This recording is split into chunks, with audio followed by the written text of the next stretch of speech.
9 years ago, at the age of 38, I went through a divorce from my husband Nick, who was 40 at the time. We had been married for 3 years, and he had been a good husband until a significant misunderstanding led him to leave me. Within days, he served me with divorce papers without giving me an opportunity to explain the truth. Hurt and bewildered, I didn't contest the divorce. I simply let him go.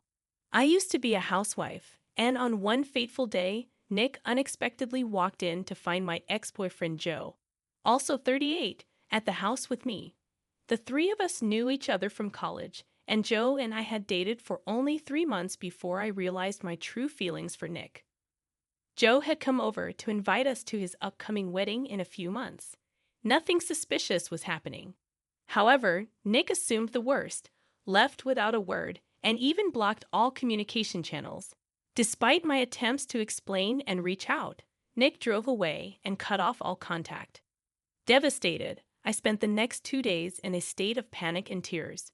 Joe also tried to explain, but even he was blocked. I believed Nick's anger would subside, and he would return, allowing me to clarify everything.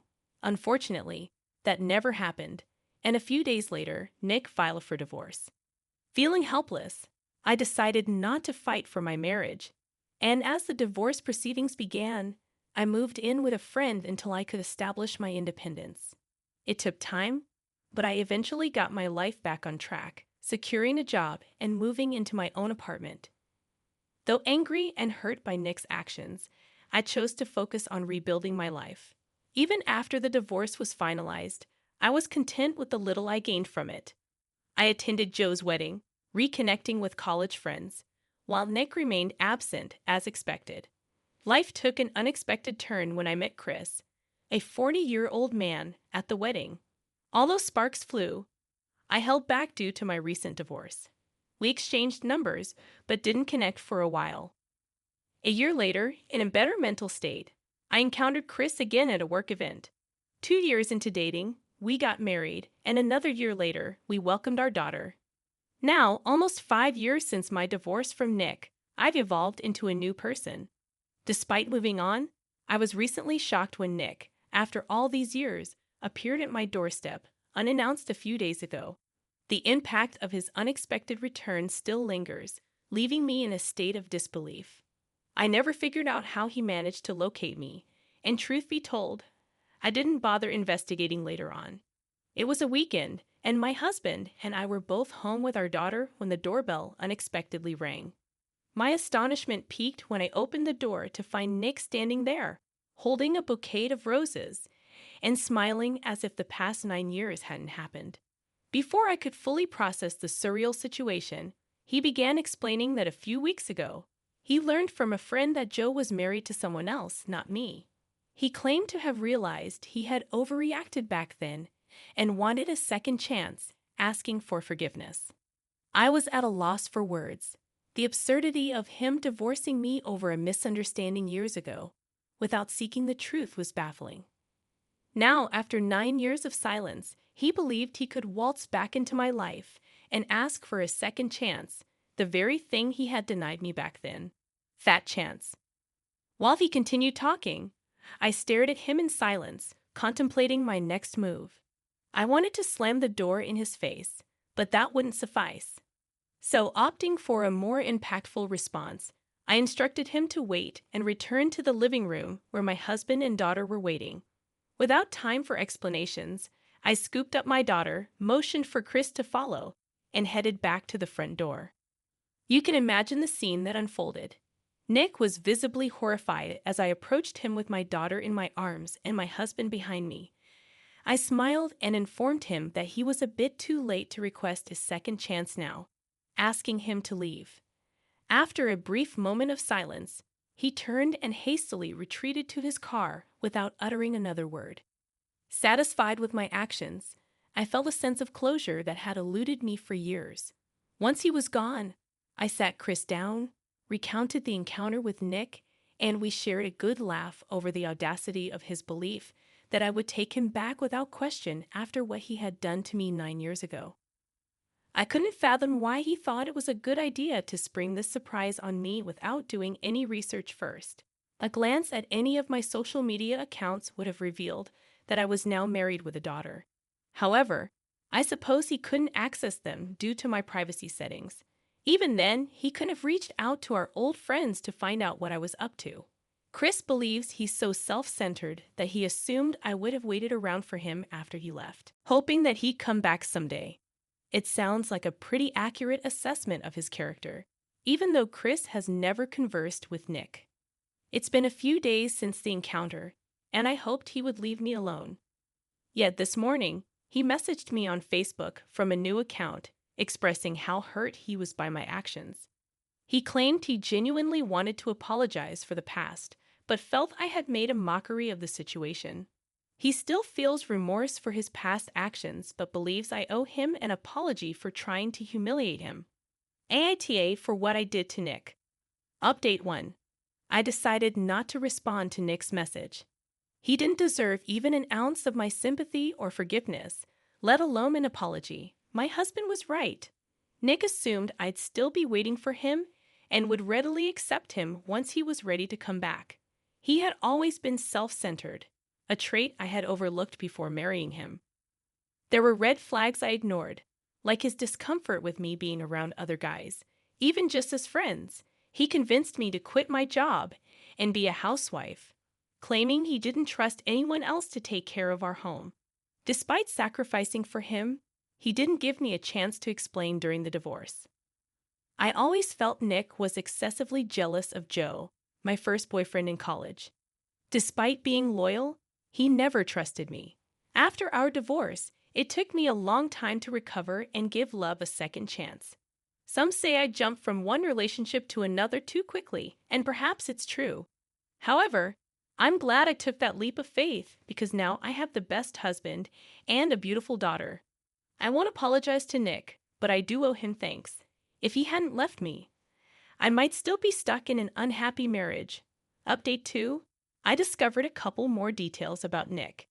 It turns out he had deleted all his social media, and for the past few years, he had been living and working in Seoul. Consequently, he lost touch with old friends, including those from college. He returned just a month ago, got in touch with a friend who knew about Joe's marriage but not mine, and that's how he ended up on my doorstep. It's still strange that he chose to approach me after almost a decade of no contact, but I've moved on from it. He hasn't messaged me since I ignored his last message, and I doubt he will. I also informed Joe about the incident, and he was just as shocked at Nick's audacity. My daughter asked about the man, but I didn't disclose the truth, stating he had the wrong address, which satisfied her curiosity. I don't plan on telling her unless she discovers it on her own, which seems unlikely. Update 3. After almost a week of no contact, Nick texted me again. I had forgotten to block him, which was my oversight, but I'm busy with work and not dwelling on it. In the text, he expressed a desire to meet, claiming he doesn't mind my husband and daughter and still wants to give our relationship another shot, insinuating that I'd be willing to cheat on my husband. This was ironic, considering he left me for that reason 9 years ago. I was disgusted by his text, blocked his number, and made it clear I wanted him to leave me alone. His delusional belief that I still have feelings for him is baffling, and I find his messages repulsive. Update 4. Some accusations suggest I'm still into Nick, which is not true. I hate him, and I believe it's a natural sentiment given our history. I shared the text with Chris because I value honesty in my marriage, and I would never jeopardize it by engaging in any such behavior. I love Chris more than anything and would never knowingly let Nick back into my life.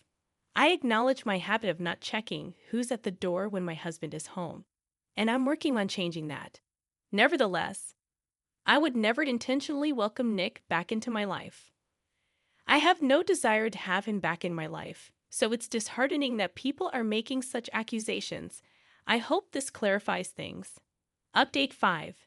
Nick showed up again, but this time, I didn't open the door without checking first. Thankfully, my daughter was out with my husband. I was caught up with work, and when I realized it was Nick, I told him through the door that he needed to leave and wasn't welcome anymore. Despite my clear message, he refused to listen. He informed me he was in town for a couple more weeks before leaving for another country, stating that this would be convenient for us to get together. I was appalled by his suggestion to cheat on my husband and gave him 3 seconds to leave. When he didn't take it seriously, I called the police and they had to intervene. My daughter wasn't present, but I immediately informed my husband, Chris, who returned within an hour to ensure my well-being. I felt a bit shaken by the incident, but I'm okay. I don't know how he found out where I live. The friend who informed him about Joe being married wasn't close enough to me to know my marital status or address. I feel uneasy and uncomfortable in my own home. I'm fortunate that he's here for only a few more weeks, and I'm relying on that to keep him away. However, I'm more concerned about my daughter's safety. While he doesn't seem dangerous yet, I wouldn't put it past him. Even during the police intervention, he begged for one chance, showing signs of delusion. My husband and I are considering increasing security measures and seeking advice from his uncle, who works in the police, to address this unsettling situation. Update 6. I discovered how Nick traced me. One of my college friends gave my address to Nick's old friend without asking me first. She apologized several times, but I'm still upset about the situation. I haven't heard from Nick since the police escorted him away, but we're contemplating moving just in case he lied about his stay duration. Chris, and I don't want to take any risks, especially with our daughter attending school nearby. The situation has left me feeling paranoid and anxious. We're still contemplating a move, and ironically, the only thing holding us back is our daughter's love for our home. She has been upset since learning that we might have to leave. Any tips on how to handle this are welcome. Meanwhile, we're trying to find a solution that ensures our safety without compromising our current situation. Update 7. Nick has moved to Canada, confirmed by multiple sources. He's back on social media, and I've blocked the new number he used to text me. In his message, he claimed he believed something could have happened between us the day the police were involved, but implied I was too scared. He expressed a delusional hope that I would realize I still loved him and that my husband was merely an obstacle. He even suggested adopting my daughter to demonstrate his devotion. I couldn't fathom such delusion, but at least he's gone. I'm relieved I no longer have to deal with this and that we didn't have to move. My daughter's happiness in staying in her beloved home is what matters most. Knowing we're not in danger has lessened my worries, although we're keeping security measures in place for added reassurance. Chris and I read Nick's final message together, finding it ridiculous that he still believed I would want him after seeing my family. I shared the text with Joe, who had a similar reaction. I'm still not speaking to the friend who gave Nick my address, as her actions were irresponsible and unforgivable. Regardless, Chris and I are planning a vacation to the beach, my daughter's favorite place, to let off some steam. These past weeks have been incredibly stressful, and I feel like I've earned a break. Thanks for all the love and support, and stay tuned for more stories from Argo Relationships. My mother's furious voice echoed through the house, commanding me to leave. The intensity of her anger was palpable, and she gripped a kitchen knife tightly in her hand. In her rage, she disowned me, accusing me of being a burden and not contributing to the household expenses. The irony stung, as I contributed more than half of my $3,000 monthly income to the family. Desperate to make her understand, I attempted to explain, but she remained obstinate, brandishing the knife as a chilling display of her frustration. Cautiously, I kept my distance, mindful not to provoke her further. My name is Catherine, a 29-year-old systems engineer at a major corporation. My journey into this career was inspired by my father's love for computers. Despite my successful career, a sudden turn of events shook our lives. My father, the source of my inspiration, suffered a subarachnoid hemorrhage, leading to immediate surgery. Although the operation was successful, the aftermath hinted at lasting effects, raising concerns about our financial stability without his income.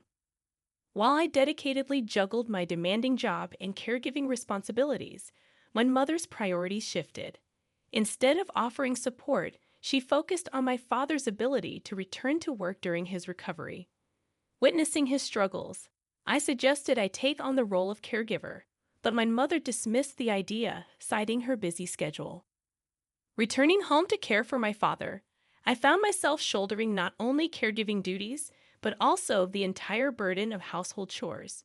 Despite her initial claims of self-sufficiency, my mother had neglected the chores, leaving me overwhelmed with the responsibilities. Juggling work, caregiving, and household tasks became a daunting challenge. Meanwhile, my father, though physically weaker, expressed gratitude and apologized for the trouble. Undeterred, I reassured him and cherished the moments spent together. Despite my efforts, my mother continued to criticize, finding fault in my cooking and questioning my commitment as a daughter. Determined to address her concerns about my father's nutrition, I adjusted my approach, preparing smaller dishes to accommodate his changed appetite. After increasing the variety of dishes, my mom remained silent. A few days later, she complained that there were too many dishes in the meals, citing my parents' age and their inability to consume such quantities. She questioned my ability to save money, noting that I had been living alone until now. In response, I explained that I added more side dishes not because she instructed me to do so, but to prevent Dad from getting tired of the food and to stimulate his appetite. Mom accused me of having an attitude, as if she had been constantly nagging and undoing my efforts. Reluctantly, she moved to the sofa and demanded coffee. As I cleaned up, she threw a cushion at me, insisting I hurry up and make coffee, claiming that I'm always at home, not working, and just after Dad's retirement money.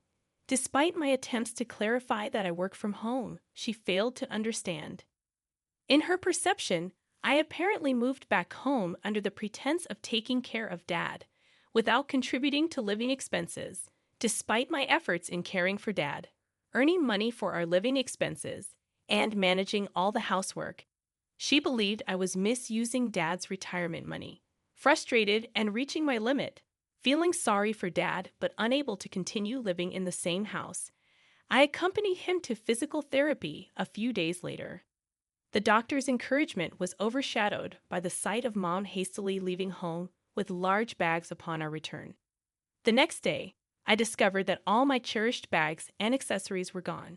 Confronting Mom, I questioned if she had entered my room. Justifying her actions, she claimed it was her house, and she could enter any room. I inquired about a luxury brand bag she had, criticizing her spending on such items despite advising me not to waste money. Angry and upset, I learned that she had sold my bags and accessories without consulting me. The significant amount of money was used for her own hobbies. Shouting in frustration, I demanded the return and repayment. However, my mom, transformed into a figure of anger, yelled back, unable to believe her own daughter was talking back, resembling a confrontation with a demon. During my childhood, I obediently listened to my parents and worked hard for them. Now, as an adult, I find myself taking care of them. Despite my requests for my mom to contribute in caring for Dad, she claims to be doing her part while, in reality, she is the one receiving the most care. It's disheartening to witness my dad, who has resigned himself to the lack of care from my mom, still making efforts to communicate with her, only to have her vanish when he starts talking. Lost in contemplation, I confronted my mom, who remained silent. Suddenly, she turned away from me, stormed to the kitchen, and returned with a kitchen knife, a furious expression on her face. In a fit of rage, she demanded that I leave, accusing me of being a parasitic leech, waiting for my dad's retirement money. Frustrated by the realization that my efforts and words were falling on deaf ears, I decided it was time to find a new place and swiftly move out. Slowly distancing myself from my mother, I rushed into my room when she made no attempt to follow. Despite expecting not to feel sadness due to her usual emotional distance, tears welled up, fueled by intense anger. Swiftly, I began preparations to move out. I sought assistance from a colleague at work who had connections in real estate. With their help, I quickly found a new place. During my free time, I packed my belongings into boxes. When everything was ready, I'd opened up to my dad about my mother's behavior. He expressed regret and apologized, acknowledging that he had sensed something was amiss but struggled to address it. He revealed that my mom had treated him poorly too, and he was contemplating a divorce. Grateful for my support, he thanked me and agreed with my decision to move out. A few days later, when my mom was away at her hula dance classes and lunch with friends, we seized the opportunity to move. Movers arrived on a Wednesday morning when we were confident she wouldn't be home. As our belongings were loaded onto the truck, a sense of sadness crept in. In a rented car, my dad and I embarked on our journey to escape my mom's toxic environment. He questioned if it was the right choice, suggesting I could have taken the chance to be free from caregiving. Assuring him it was the right decision, I expressed how happy living with him made me feel. The move was completed by the afternoon, and over takeout lunch we reminisced. I apologized for the convenience store lunch boxes, and my dad shared that we used to eat them often before my return. Even the simplest conversations made the meal taste delicious.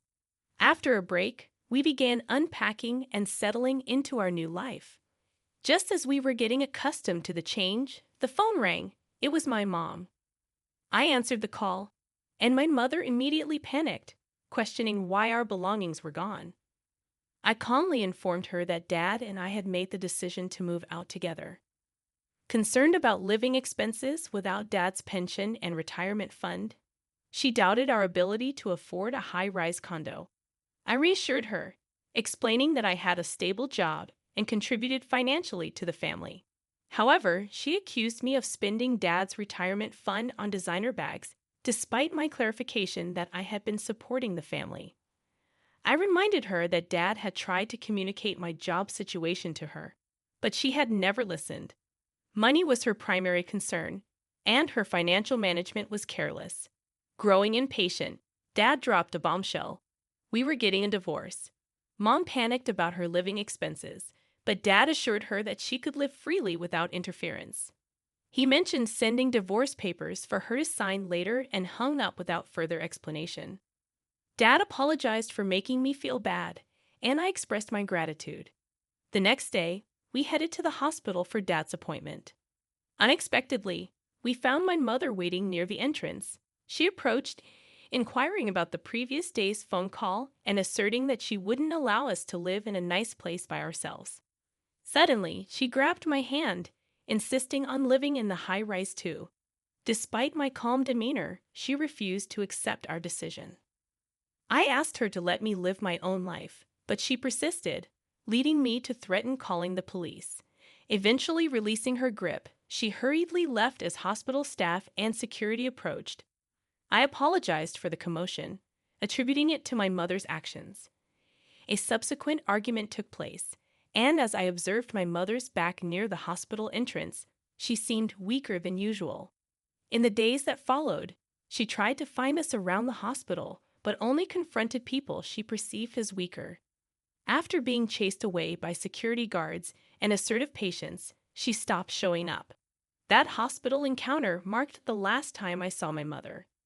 Subsequently, my father consulted a lawyer and actively pursued the divorce process. Unhappy about the divorce, my mother made a fuss demanding money. The lawyer explained alimony, but when she realized she wouldn't receive any, she resorted to tears and begging. The lawyer directed her to financial assistance centers, and the divorce process continued. Eventually, the divorce was finalized, and my father decided to sell the house. Initially opposed to the idea, my mother changed her stance upon learning she would receive money from the property division. After selling the house, our lives became more peaceful. Juggling work, caregiving, and housekeeping, I found support in daytime caregivers, and Dad's condition gradually improved. One day, my mother called, requesting money. I declined, stating that I couldn't provide more and asking her to leave us alone. Despite changing my number to stop her calls, she persisted using different numbers. Later, I heard from mutual acquaintances that she was living in a small apartment, working part-time, and barely managing on her own. Dad, upon hearing this, remarked that she had finally learned to stand on her own 2 feet. Reflecting quietly, I admitted that he might have spoiled her too much. When I asked if he was happy now, he thanked me and apologized for the trouble life had caused me.